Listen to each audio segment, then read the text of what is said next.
Hey guys, Linda Vater here. I am in the exquisitely beautiful back garden of two friends of mine. They just found out their daughter is engaged and they're going to throw her an engagement party in this beautiful space. They asked me if I would help kind of fluff it up for the party itself, and I said of course, and I'll do it all in her signature palette, which is just the sophisticated romantic green and white she loves so much.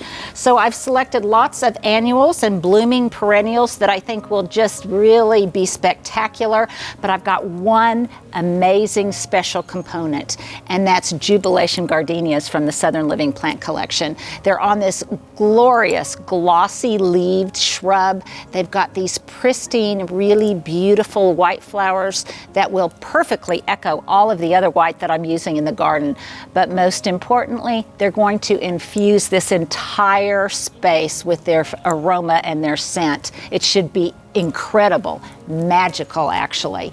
And so we're just planting them in mass everywhere, in small pots and large pots in the ground, and then also marching up and down the steps to this magnificent pergola. It should be beautiful in the evening with the evening light. All of this white, absolutely magic. It's just going to be spectacular. So just like a marriage is a lot more than a wedding and an engagement, far more enduring, hopefully, so is Jubilation Gardenia. They'll rebloom all summer long, spreading their fragrance and their beauty throughout the entire landscape. So if you want something that's gorgeous, that's fragrant, that's enduring, try Jubilation Gardenia from the Southern Living Plant Collection.